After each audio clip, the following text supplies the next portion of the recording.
Salatullahi wasalam ala man uhiyal Qur'an. Salatullahi wasalam ala man uhiyal Qur'an wa ahli baitihil kiram wa sahbihi zawil Qur'an wa ahli baitihil kiram wa sahbihi zawil Qur'an. Salatullahi wasalam ala man uhiyal Qur'an. Salatullahi wasalam ala man uhiyal Qur'an wa ahli baitihil kiram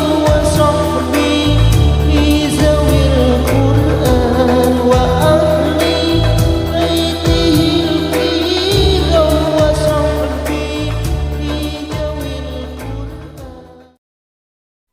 Assalamualaikum warahmatullahi wabarakatuh.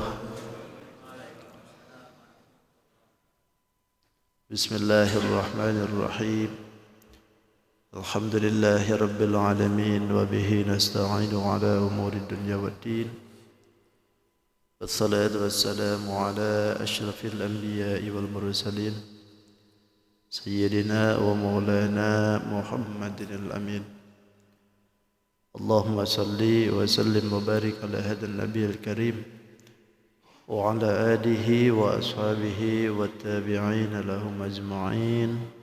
أما بعد، فقد قال الله تعالى في كتابه الكريم سورة البقرة 153.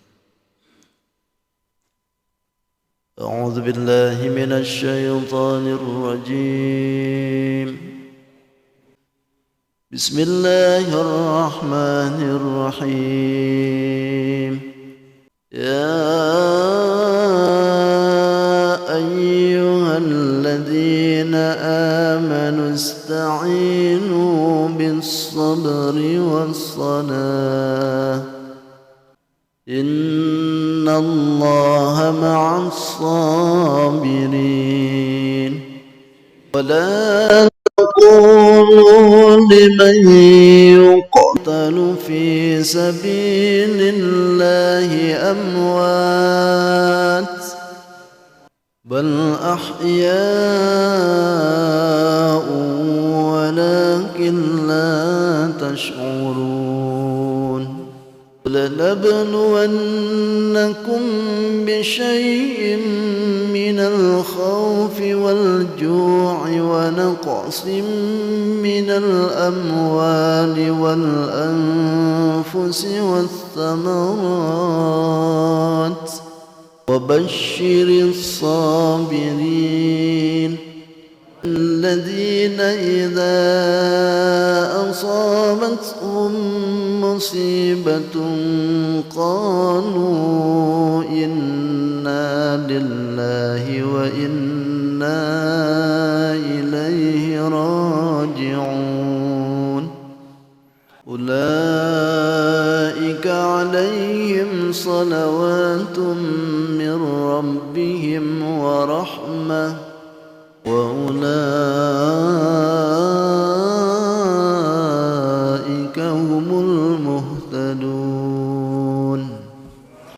صدق الله العظيم وصدق رسوله النبي الكريم ونحن على ذلك من الشاهدين والشاكرين والحمد لله رب العالمين. Alhamdulillah, segala puji milik Allah Subhanahu wa taala. Kembali alhamdulillah Allah berikan kesempatan luang waktu terlebih bisa menjalankan ibadah salat subuh dengan berjamaah, dan juga alhamdulillah tidak terasa hari ini kita sudah sepekan ya kita memasuki Ramadan. Mudah-mudahan apa yang sudah kita laksanakan 6 hari yang sudah berlalu senantiasa mendapatkan keridhaan dari Allah Subhanahu wa taala dan puasa kita diterima oleh Allah Subhanahu wa taala. kedua, salawat dan salam tidak hentinya semoga limpah-limpahkan kepada baginda alam Sayyidul Wujud, Sayyidul Mustafa wal Murtada, Nabi besar Muhammadin sallallahu alaihi wasallam. Tidak lupa pada keluarganya, para sahabat, para tabi'in, para tabi'ut tabi'in, sampai kepada kita tentunya, yang mudahan kita pun khususnya berkumpul di tempat ini nanti di yaumil qiyamah diaku sebagai umatnya. Amin. Amin ya rabbal alamin. Bapak Ibu yang dirahmati Allah, masih di surat Al-Baqarah 153. Ini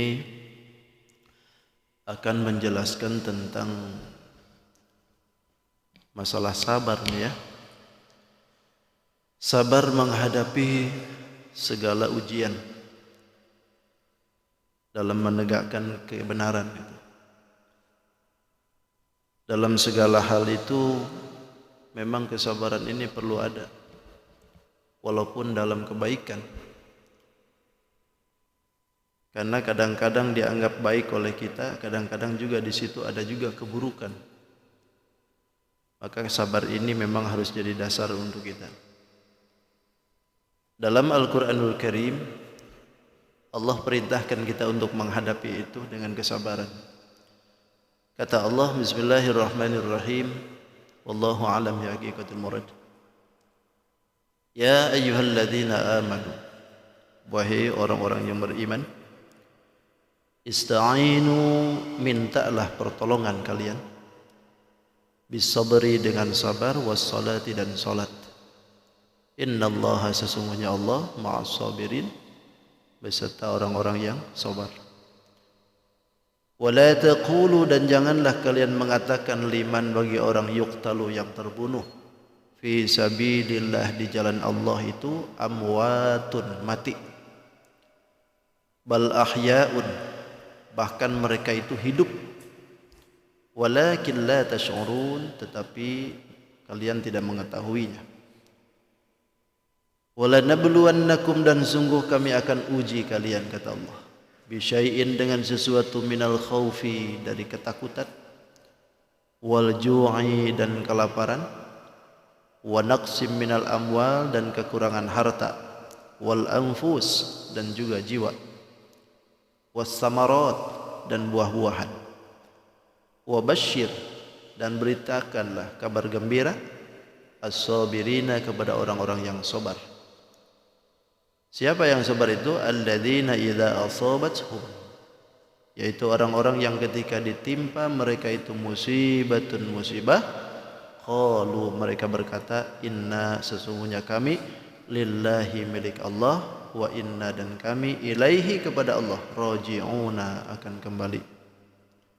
Ulaika, mereka itulah, alaihim, terhadap mereka, salawatun, jamak dari salatun, salatani, salawatun, artinya maghfirah. Ulaika alaihim, bagi mereka itu adalah salawatun, ada ampunan, mir rabbihim, dari Tuhannya, dari Tuhan mereka, wa rahmatun, dan juga nikmat, maksudnya rahmat itu nikmat. Wa ulaika, dan mereka itulah, hum al-muhtaduna, yang mendapatkan petunjuk. Kembali ke awal.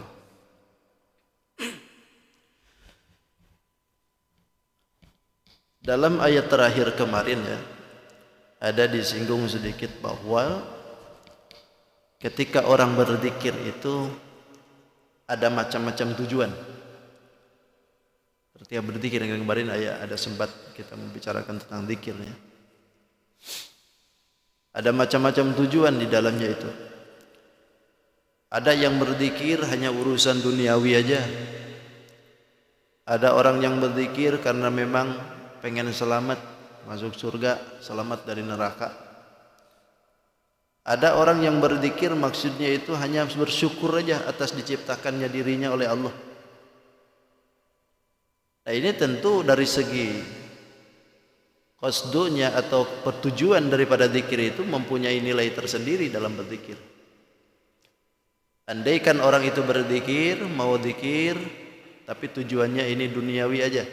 Ini orang bagus saja zikirnya, cuman ini rendah pangkatnya gitu. Karena tujuan hidupnya hanya duniawi. Mau dzikiran tapi pengen usaha lancar. Jadi pengen usaha lancar aja misalnya. Kalau nggak lancar nggak mau dzikir gitu. Mau dzikiran kalau mau nyalon gitu. Kalau nggak nyalon nggak pernah dzikir. Kata kiai baca nih ayat, baca ayat kursi. Begitu sudah jadi aja lupa ayat. Dapat kursi lupa ayat. Itu duniawi, dari rendahan kalau macam begitu. Ada yang kedua, orang ini zikir karena pengen masuk surga, takut dengan neraka. Ini lebih tinggi lagi lah daripada yang pertama. Bagus saja. Tapi yang lebih hebat lagi ketika dia zikir itu bermaksud hanya syukur aja dah. Berzikir bermaksud karena kita sudah dicipta oleh Allah jadi manusia, itu adalah zikir yang paling tinggi derajatnya. Gak ada lagi urusan dengan pengen selamat atau masuk surga, itu urusan Allah kan. Yang penting zikir aja dah. Sebagaimana Rasulullah ketika ditanya oleh Aisyah, "Ya Rasulullah, engkau kan Nabi, engkau kan sudah dijamin masuk surga. Kenapa kok begitu lamanya engkau sholat tengah malam itu sampai bengkak-bengkak, kaki sampai belah-belah?" Lalu kata Rasulullah, "Apala akuna abdan syakura?" Apakah engkau itu tidak boleh aku menjadi orang yang bersyukur? Jadi artinya Rasulullah melakukan perbuatan seperti itu hanya semata-mata syukur ke Allah. Sampai kaki bengkak itu bukan karena Rasulullah pengen surga, pengen jauh dari neraka, bukan. Hanya berdasarkan karena syukur, karena telah dijadikan hamba oleh Allah. Jadi itu peringkat yang paling tinggi ya. Ketika berzikir itu jangan macam-macam, bukan udah zikiran aja dah. Adapun kaifiatnya ini zikir, misalkan kalau dibaca sekian nanti lancar rezeki, kalau dibaca sekian hutang kebayar, asal di duitan gitu. Awalnya itu terlepas daripada itu. Yang penting tujuan utamanya adalah lillahi ta'ala aja. Kemudian dalam ayat selanjutnya, ya ayyuhalladzina amanu ista'inu bis sabri was salah. Wahai orang yang beriman, kata Allah, ista'inu, mintalah pertolongan, bis sabri was salah, sabar dengan salat. Ini sudah sering kita dengar ya ayat-ayat ini. Kadang-kadang suka ada orang juga yang suka dipakai candaan ini ayat. Innallaha ma'as-sabirin lah, jangan marah. Itu kadang-kadang suka ada orang yang punya candaan begitu. Sebetulnya nggak boleh candaan-candaan memakai ayat-ayat Allah ya. Walaupun tujuannya cuma bercanda, tapi justru bahaya dari bencana itu. Minta pertolongan, kata Allah, untuk menggapai kebahagiaan akhirat. Pertama dengan kesabaran. Kenapa harus menggapai dengan kesabaran ini? Pertama kan, sabar ini kalau dari segi bahasa adalah menahan dari segala sesuatu yang tidak disukai, itu sabar. Sabar yang dimaksudkan ini kan berarti ada beberapa aspek. Ada orang menahan sabar itu dalam bala. Ketika diberikan bencana oleh Allah, tahan. Yang kedua, ada ketika sabar dalam menghadapi ketaatan. Ini pun juga sabar. Yang ketiga, ada orang yang menghadapi ketika melakukan perbuatan maksiat. Ini pun juga ada sabar.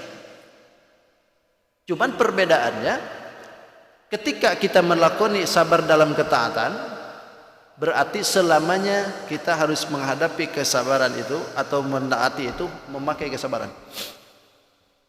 Lakukan perbuatan taat, perbuatan-perbuatan kebaikan itu perlu kesabaran. Sebab kalau nggak sabar nggak bagus juga. Kita duduk di sini nih. Kalau nggak sabar balikan nih. Coba bayangkan habis sahur kita. Ada yang makan iwak, ada yang makan sayur. Ini jam segini tuh, waduh. Kayaknya harusnya apa nih? Enaknya kan buringan, nasi kuning biasanya kita. Sudah dimulai dari Sabtu kemarin kita puasaan nasi kuning. Tapi Tapi karena kita ini sabar menghadapi ketaatan itu, akhirnya sudah bismillah aja. Walaupun pada perjalanannya baru assalamualaikum sudah ya wes sudah. Karena memang kesabaran ini harus ada dalam menjalankan ketaatan itu. Untuk selalu terus-terusan kita dalam istiqomah menjalankan ketaatan, ya sabar itu. Yang kedua, dalam maksiat juga begitu. Tapi bukan berarti antang di maksiatnya. Maksudnya sabar dalam menghadapi maksiat itu berani meninggalkan itu. Sebab kalau seandainya tidak sabar untuk meninggalkan maksiat itu, ini kan ujian gede deh. Duit sudah di depan kita, yang nyatet kita, yang bawa kita. Kalau nggak sabar, 100 juta bisa dilipat 90 aja. Gitu. Tapi karena kita sabar untuk meninggalkan itu maksiat, akhirnya sudah 100 tulis 100. Kan ini sendirian, walaupun sendirian. Ini sabarnya luar biasa. Lalu yang ketiga, ada sabar dalam menghadapi musibah. Ketika diberikan yang tidak menyenangkan, sabar. Tapi sabarnya ketika diberikan musibah itu ketika itu terjadi. Ketika kita terjadi hal-hal yang tidak menyenangkan kita, ya wis terima gitu. Jangan kita sudah 2 bulan baru kita tanya, begitu kena musibah tuh, aku bang kena musibah gini-gini, aku sabar aja bang gitu. Tapi waktu kena musibahnya ngamuk-ngamuk gitu. Ini bukan sabar kalau itu. Jadi sabar itu pada waktu itu. Siapa sih yang nggak enak itu kalau sesuatu itu? Kalau ada perkara-perkara yang tidak menyenangkan itu memang nggak enak gitu. Tapi disitulah letaknya kesabaran itu. Bahkan kalau diibaratkan sabar itu persis seperti buah apa yang pahit itu, putrawali. Putrawali kenal lah? Ada patrawali, kalau di Sunda itu patrawali, kalau orang Jawa putrawali. Ada buahnya merah tuh ya. Makanya tidak setiap orang yang merah-merah itu enak gitu. Ada yang merah begitu digigit, berarti cabai. Ada yang merah begitu digigit, manis, apel itu ya. Ada yang merah begitu digigit, pahitnya minta ampun. Nah, itu putrawali itu. Ada lagi yang merah kalau digigit itu langsung macum, kecut. Apa itu namanya itu? Yang merah itu kecil. Lebih apa ini? Merah itu. Tapi kalau digigit, kecutnya minta ampun. Jadi merah-merah itu enggak selamanya enak ya. Kalau nyoblos itu jangan yang merah-merah. Tidak selamanya enak. Nah ini putrawali, pahit memang rasanya itu. Tapi putrawali ini walaupun pahit, berapa penyakit tuh yang Allah biqadarillah dengan sebabiah makan buah itu, Allah berikan kesembuhan. Makanya ada syairan para ulama itu, as-sabru kasibrin murrun mudaqatuhu laqin awakibuhu ahlan minal asali. Sabar secara jadam, pahit tenan rasanya, tapi pada akhirnya manis dari madunya. Awalnya memang sabar itu pahit itu, kayak buah putrawali itu. Tapi kalau sudah dilewatin oleh kita, manisnya itu lebih manis daripada madu. Sama halnya dengan penyakit. Ketika makan buah obat itu, obat putrawali itu pahitnya minta ampun. Tapi begitu itu penyakit dilewati oleh kita, manisnya, senangnya gitu. Walaupun pahitnya kayak apa. Tapi kalau sembuh lewat itu, alhamdulillah, kan senang kita. Begitu juga kita menghadapi sabar. Makanya peringkat orang yang ketika melakukan sabar di dalamnya, itu ada 3 hal diberikan oleh baginda Rasul itu. Kalau orang itu sabar dalam menghadapi bala, ini masih taraf biasa sebetulnya. Orang menghadapi ketidaknyamanan dalam hidup, rumah kebakaran, jabatan dijatuhkan, usaha bangkrut itu, pokoknya nggak nyaman tuh. Sabar dalam permasalahan itu Allah berikan peringkatnya 300 derajat. Satu derajat dengan satu derajatnya itu ibarat bumi ini 1 kali lipat, bumi dengan langit 1 lipat. Saking tingginya tuh. Tapi 300. Yang kedua, ada orang yang ketika sabar dalam menghadapi taat, diberikan oleh Allah derajatnya 600 derajat. Lebih tinggi dari bala. Jadi ketaatan yang kita sabari sekarang ini 600 derajat nih. Tingginya lebih tinggi daripada bala. Tapi ketika sabar menghadapi maksiat, bisa sabar meninggalkan maksiat, maka Allah berikan dia 900 derajat. Kok lebih tinggi? Karena menghadapi maksiat ini lebih sulit. Kalau kita menghadapi bala biasa, itu biasa aja. Tapi kalau menghadapi ujian maksiat, siapa yang tahan? Berduaan dengan yang cantik, lalu tiba-tiba yang cantik ini buka baju. Ayo.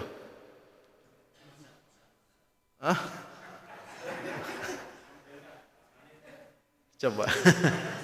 Siapa yang tahan macam itu? Nabi Yusuf itu sampai lari kan? Gara-gara yang demikian tuh Nabi Yusuf diangkat jadi nabi. Siapa tahu Bapak juga nanti ketika dikitukin lari.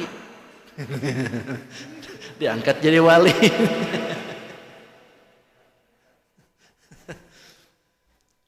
Ini kan ujian. Jadi ketika menghadapi maksiat itu jauh lebih gede. Makanya 900 diberikan. Sampai Allah kan berikan tuh, innallaha ma'as-sabirin. Sesungguhnya orang itu berserta orang-orang yang sabar. Allah Subhanahu wa taala berserta orang yang sabar. Sebetulnya apakah Allah itu dengan orang yang tidak sabar tidak bersama-sama gitu? Sebetulnya Allah itu sama-sama juga. Dengan setiap makhluk pun Allah sama-sama juga. Tapi kenapa kalimat sabar ini yang disebutkan innallaha ma'as-sabirin? Ini sebetulnya yang dimaksudkan itu adalah bantuan yang khusus. Bantuan yang khusus yang diberikan oleh Allah kepada orang yang sabar. Beda dengan orang yang tidak sabar gitu. Ada lebihnya kita kalau orang sabar tuh. Jadi kalau misalkan orang itu sabar, walaupun nisbatnya tidak menentang atau tidak melawan, tapi Allah punya bantuan khusus. Ini yang kadang-kadang orang dilupakan itu. Makanya kenapa salah satu daripada doa yang tidak ditolak oleh Allah itu kan adalah orang yang ketika dizalimi kan. Karena dia nggak tahan dalam hidupnya, tapi dia sabar dengan ketentuan Allahnya. Karena sabar dengan ketentuan Allah, inilah yang Allah berikan itu. Walaupun nisbatnya dia itu tidak melawan, tapi Allah nggak suka dengan pemperlakuan orang kepada dia. Dia sabar, ngangkat doa. Ya Allah, saya nggak tahan dengan orang dia. Kalau sudah macam begitu, Allah berikan tuh pertolongan khusus untuk dia. Itu yang perlu dipikirkan itu.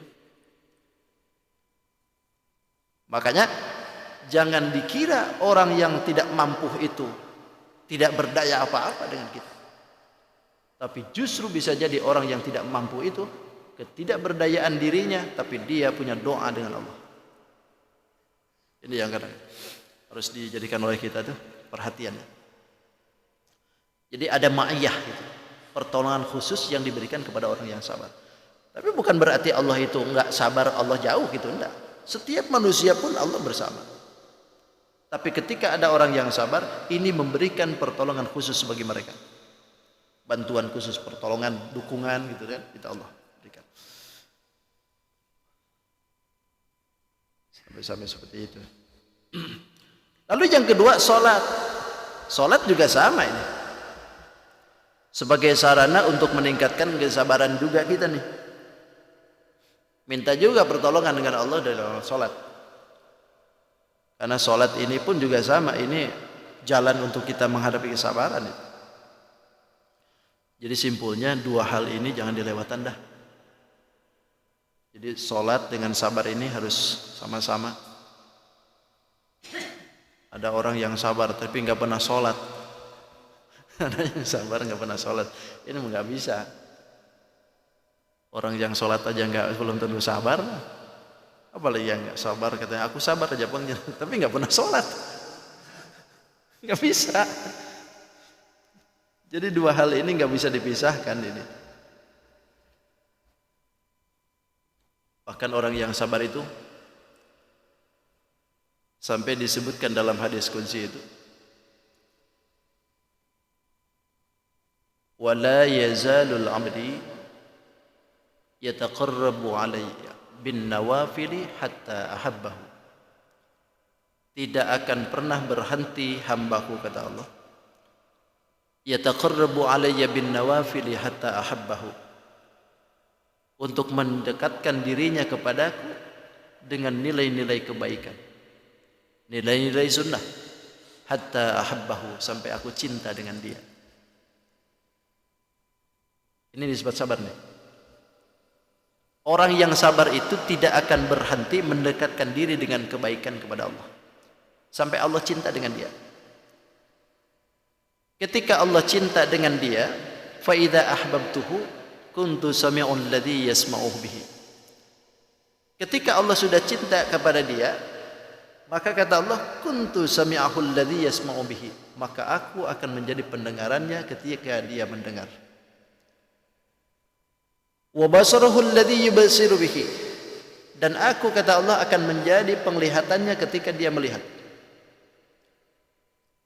Wa lisanuhu alladhi yantiqu bihi, dan aku akan menjadi lisannya ketika dia berkata. Bahkan wa yabtishu allati yabtishu biha, aku akan menjadi tangannya ketika dia memegang. Wa rijluhu allati yamshi biha, kemudian aku, kata Allah, akan menjadi kakinya ketika dia melangkah.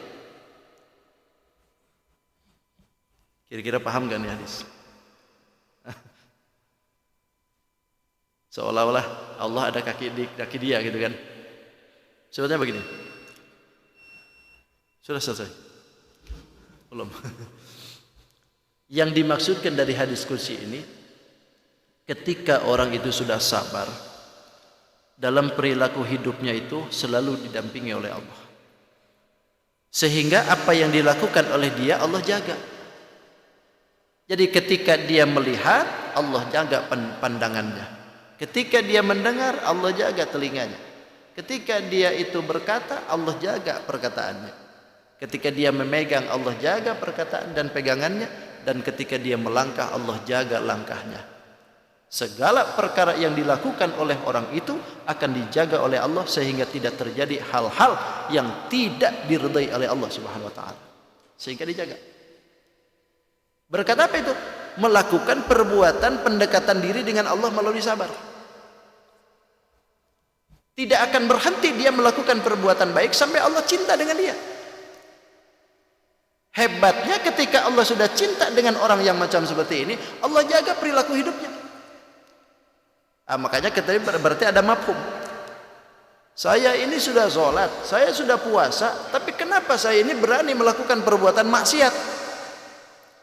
Jangan-jangan apa yang sudah dilakukan oleh kita, tangan kita, perilaku kita, kaki kita, dan lisan kita, jangan-jangan tidak dijaga oleh Allah. Kalau Allah tidak jaga, berarti Allah tidak cinta dengan kita. Sudah sholat ini, sudah sedekah ini, hajian bahkan tiap tahun, tapi kenapa perilakunya maksiat melulu? Barangkali Allah nggak cinta dengan dia sampai dibiarkan begitu. Sebab kalau orang itu sudah cinta, orang itu sudah dicintai oleh Allah, pasti dijaga. Perilaku hidupnya nggak bakalan macam-macam gitu. Tapi karena Allah tidak pernah didekati, Allah nggak cinta dengan dia, sampai akhirnya perkataannya kotor, perkataannya nyakitin, perilakunya maksiat, tangannya ambil yang bukan haknya, kakinya selalu melangkah dalam perilaku yang tidak diridhai oleh Allah. Ini yang perlu kita jaga sebetulnya. dari sekian banyak nawafil, kebaikan, sunnah, sampai Allah harusnya sampai cinta dengan kita. Perilaku kita itu sampai jadi bagus. So, kalau Allah sudah cinta dengan kita, perilaku kita dan apa yang dilakukan oleh kita Allah jaga baik-baik.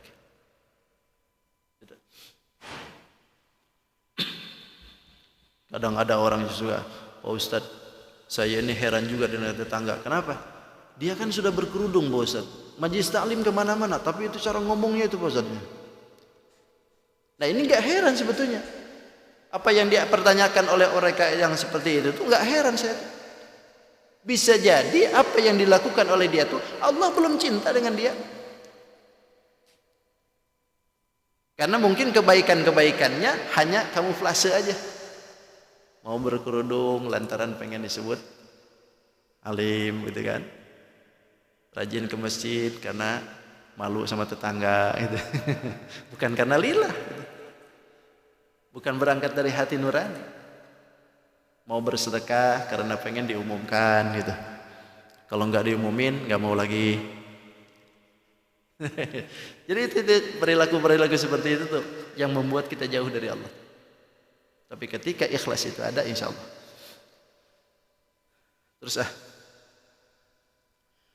ولا تقولوا لمن يقتل في سبيل الله أموات بل أحياء ولكن لا تشعرون. ولا تقولوا, jangan kalian mengatakan, kata Allah, liman yuqtalu fi sabilillah, bagi orang yang terbunuh di jalan Allah itu amwatun, mati. Ayat ini diturunkan oleh Allah Subhanahu wa taala menjelaskan tentang para sahabat yang meninggal di perang Badar. Tanggal 17 Ramadan tahun kedua Hijriah terjadi perang Badar pertama yang dihadiri oleh muslimin dan juga musyrikin. Yang mana peperangan pada waktu itu kalau menurut strategi militer tidak seimbang. Muslimin jumlahannya cuma 313, sementara musyrikin ribuan. Lengkap dengan pasukan kuda, pasukan pemanah, pasukan lembing, berikut dengan baju besi. Sementara muslimin mengandalkan pedang dengan panah aja. Karena persiapan belum ada kan. Baru 2 tahun hijrah. Begitu diturunkan ayat Ramadan sekaligus pula disuruh perang. Kita nih alhamdulillah ya, nggak disuruh perang Ramadan tuh. Coba nggak disuruh perang. Tapi ketika perang sudah berkecambuk, ternyata 313 ini bisa menghancurkan musyrikin yang ribuan. Di luar dugaan muslimin aja kaget. 300 orang bisa menghancurkan ribuan orang. Kocar kacir. Berarti kalau dikalkulasikan 1000 orang aja 100 orang, berarti kalau 300 orang dari sana 1000, kira-kira satu orang berapa orang nih? 3 kalau 1 banding 3 berarti. Gagah nggak tuh 1 banding 3? Cakep kan? Keadaan lagi puasa lagi. Kok bisa? Karena orang yang lagi puasa itu mental baja. Makanya kalau kita pengen jadi pemberani, puasa. Itu biasanya kalau puasa itu ada macam-macam tuh, pengen makan aja. Hawanya lapar. Berani dia. Pihak muslimin yang meninggal cuma 13 orang. Ada yang menyebutkan 14 orang. Yang 14 orang itu 6 orang dari kaum muhajirin, selebihnya dari ansor. Ada di Pangpang, kalau Bapak Ibu ke Mekah, itu di Badar itu ada di Pangpang nama-namanya. 14 orang. Nah ketika para sahabat ini meninggal, orang musyrikin dengan orang munafikin pada waktu itu berkata bahwa, kata mereka, mereka itu semua itu mati dalam keadaan sia-sia. Itu mereka itu mati konyol. Mereka meninggalkan kehidupan dan kesenangan duniawi hanya semata-mata, kata mereka, bahwa ini mati dalam kesenangan Nabi Muhammad. Jadi menurut kacamata orang musyrikin dan orang munafik, Itu mereka itu mati dalam keadaan sia-sia. Lalu diturunkan oleh Allah ini ayat. Wala taqulu, kata Allah, jangan kalian mengatakan liman yuqtalu, bagi orang yang terbunuh fi sabilillah, di jalan Allah, sahabat yang 14 itu, amwatun, mati. Mati amwat yang dimaksudkan ini memberikan isyarah mati laisa bimautin haqiqatin, bukan mati secara hakikat. Kalau mati secara hakikat, kita ini udah mati kayak kita nih, mati selesai aja. Tapi kalau mereka yang fisabilillah itu bukan mati hakikat, tapi mereka itu intiqalu min daril qadri ila daris sofa. Mereka ini hanya pindah aja dari tempat kotor ke tempat yang bersih. Wa min daril hazni ila daris surur, dari tempat kesedihan ke tempat kegembiraan. Jadi bukan mati kayak kita. Kalau kita sudah mati aja sudah. Kalau orang yang mati syahid itu bukan kayak kita. Makanya Allah sebutin bal ahyaun, bahkan mereka itu hidup di sisi Allah Subhanahu wa taala. Sejatinya itu hidup. Bahkan di sini kan disebutkan orang yang mati sabilillah itu disebut syahid gitu. Kenapa disebutkan syahid, dinamain seperti itu? Karena ruh-ruh mereka ketika keluar dari badan itu menyaksikan kenikmatan yang akan diberikan oleh Allah. Ada lagi yang menyebutkan karena mereka itu disaksikan malaikat. Ketika mereka itu menolong agama Allah Subhanahu wa taala, itu disaksikan oleh para malaikat.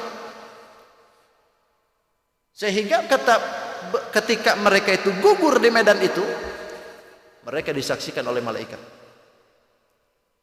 Dan itu kata Allah tidak boleh disebutin mati. Bahkan ini menunjukkan akan keharamannya menyatakan bahwa mereka itu mati secara hakiki. Wala yuqalu innahum zamuna. Jangan dikatakan mereka yang mati seperti itu sama seperti kita semua. Jangan dikatakan seperti itu kan. Baliknya mereka itu hidup, sebetulnya hidup. Diberikan keuntungan yang luar biasa. Dari segi pertama, mereka diberikan keuntungan ketika mati syahid itu tidak boleh dimandiin kan. Kata Nabi, zammiluhum bisiyabihim al-launu launu dammi warihu rihul misik. Kata Nabi, zammiluhum, tutupi mereka itu bisyabuhum, pokoknya dengan baju mereka aja, jangan ada yang diganti, karena warnanya warna darah mereka, wanginya wangi darah mereka, gak ada yang satu pun. Seperti harna perang Uhud, banyak sahabat yang gugur di situ. Itu ketika dikuburkan udah gak ada yang diganti satu pun. Bahkan perang Uhud itu ketika ada banjir bandang itu kan mayit-mayitnya itu terlempar keluar semuaan tuh. Keluar semuaan sahabat-sahabat yang dikubur di padang Uhud tuh. Nah, di antara dari padang Uhud itu ada paman Nabi kan, Sayyidina Hamzah. Nah, itu keluar juga tuh semua. Itu Sayyidina Hamzah itu ketika meninggalnya perang itu dilembing kan. Tumbak kena dada. Jadi meninggalnya itu kayak gini aja. Sampai sudah ribuan tahun pun terhempas itu mayitnya keluar masih gini aja. Padahal sudah ribuan tahun. Ini salah satu bukti yang bahwa orang mati syahid tidak dimakan tanah jasad dia. Karena ada beberapa yang tidak akan ditanah itu yang tidak akan dimakan oleh tanah itu jasadnya. Di antaranya sudah jelas para nabi. Para nabi itu tidak akan dimakan jasadiahnya oleh tanah. Yang kedua, orang yang perang di jalan Allah, seperti hanya Sayyidina Hamzah tadi. Yang ketiga, orang alim yang banyak ilmu, mengamalkan keilmuannya. Yang keempatnya, orang mati syahid.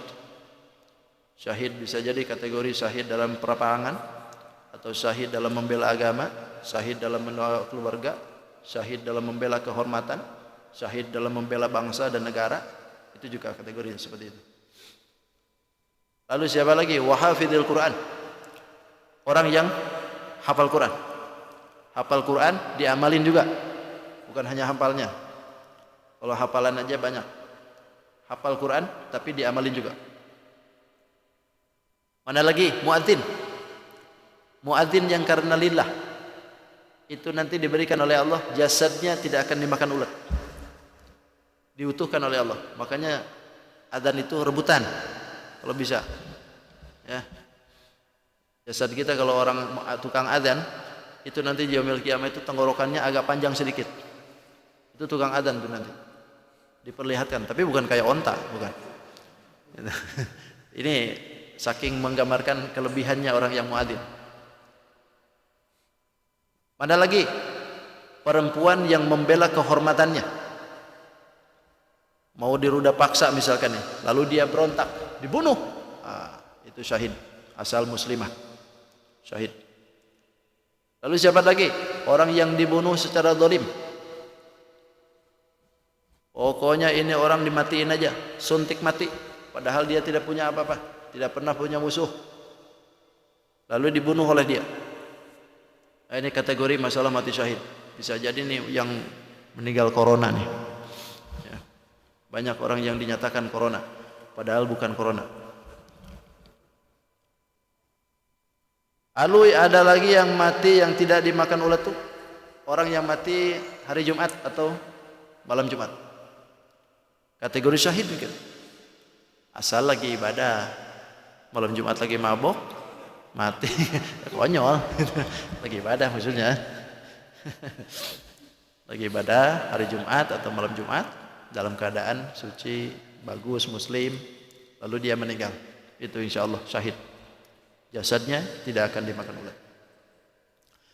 Nah, terlebih orang yang kembali kepada itu, terlebih orang yang matinya dalam keadaan perang, ini syahid, dan itu dibuktikan oleh Allah Subhanahu wa taala pada para sahabat, ya, sampai saat ini.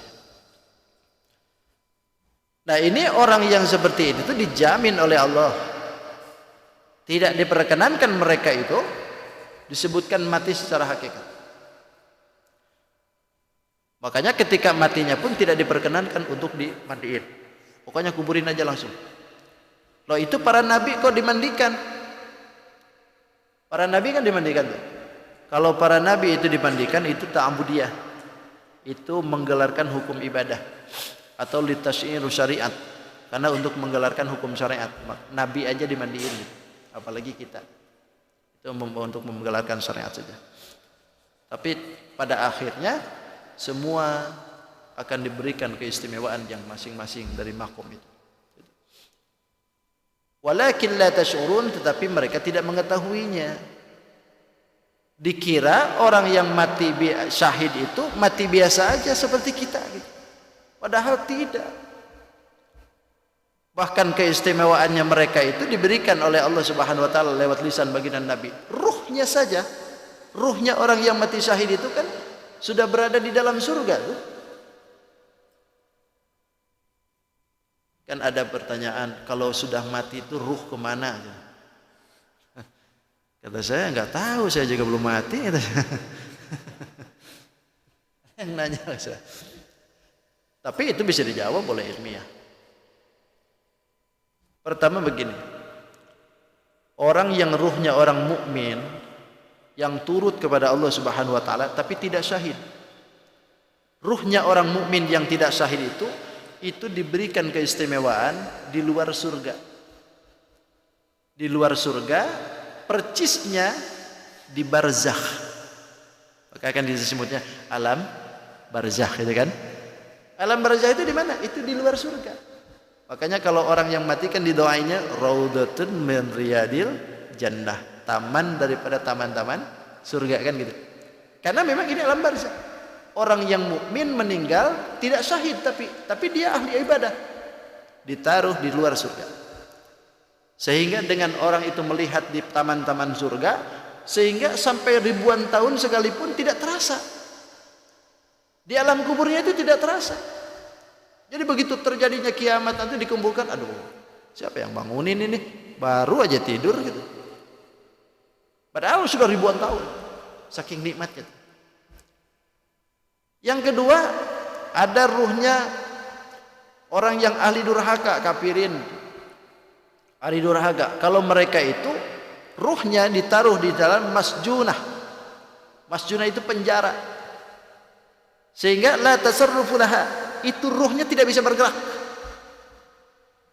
Disiksa ruhnya aja, ditaruh dalam penjara. Ada yang ketiga, ruhnya para anbiya. Kalau ruhnya para nabi ini sudah disebutkan oleh Nabi bahwa ruhnya para nabi itu ta'wi ila qanadilil mu'allaqatu bil arkash bil arashi fil jannah. Ruhnya para nabi itu digantungkan di dalam lampu, yang mana lampu ini bergantung kepada aras di dalam surga. Allahu alam hakikatnya kayak apa, jangan dipikirkan. Itu alam lain sudah. Kalau ruh-ruhnya anak orang yang kecil, anak-anak itu, sigarul mukminin, wahiyya wafil jannah, itu ada di dalam surga, bahkan fi kafalati Ibrahim wa Sarah, ada di dalam penanggungan Nabi Ibrahim alaihissalam. Anak-anak kecil. Nah, sementara ruhnya orang-orang yang mati syahid ditaruh di punggungnya burung hijau disebutnya itu. Tayrul hadra. Nah, ini burung itu terbang di dalam surga itu kemana yang dikehendaki. Saking nikmatnya tuh ruh. Sampai kapan? Sampai kiamat. Ruhnya orang yang mati syahid itu di situ. Kira-kira kita mau ruh di mana kita taruh nih? Ruh kita. Allahu a'lam bishawab ya. Itu. Tapi yang jelas semua diberikan kedudukan oleh Allah yang istimewa. Istimewa. Makanya kan ada peribahasa ish kariman au mut syahidan. Mati hidup mulia atau mati syahid. Jadi sebetulnya kalimat bahasa Arab kah atau hadis itu? Sebetulnya ini terinspirasi dari hadis sebetulnya. Asalnya hadisnya itu sebetulnya hadis Ibnu Umar itu. Ketika Rasulullah SAW melihat beliau memakai pakaian. Lalu ketika itu Rasulullah tanya, "Ya Umar, saubuka hadza ghasilun am jadidun?" Bajumu ini yang lama atau masih baru? Lalu kata Sayyidina Umar, "La bal ghasilun." Ini lama ya Rasulullah. Oh, kata Rasulullah, "Albis jadidan." Kalau begitu pakailah yang baru. Pakai yang baru kata. Wa ish kariman atau wa ish hamidan, dan hiduplah terpuji. Hiduplah mulia, au mut syahidan, dan matilah dalam keadaan syahid. Jadi disuruh pakai pakaian yang baru, hidup yang mulia, lalu mati syahid. Ini tiga-tiganya kena dengan Sayyidina Umar. Ya kan? Bajunya dipakein yang baru, hidupnya terpuji, ternyata meninggalnya pun mati syahid karena dibunuh kan. Tahu Rasulullah itu. Allahu a'lam bishawab. Cukup sudah? Cukup ya? Terima kasih. Mudah-mudahan apa yang disampaikan bermanfaat. Insyaallah kita ketemu lagi di Sabtu yang akan datang.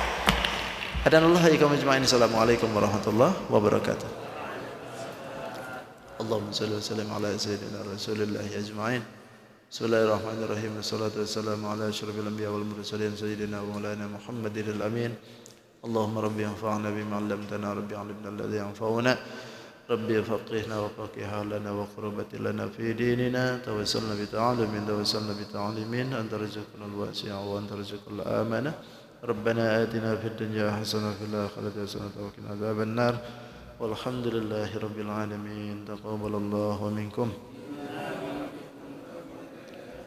سبحانك اللهم وبحمدك أشهد أن لا إله إلا أنت أستغفرك وأتوب إليك.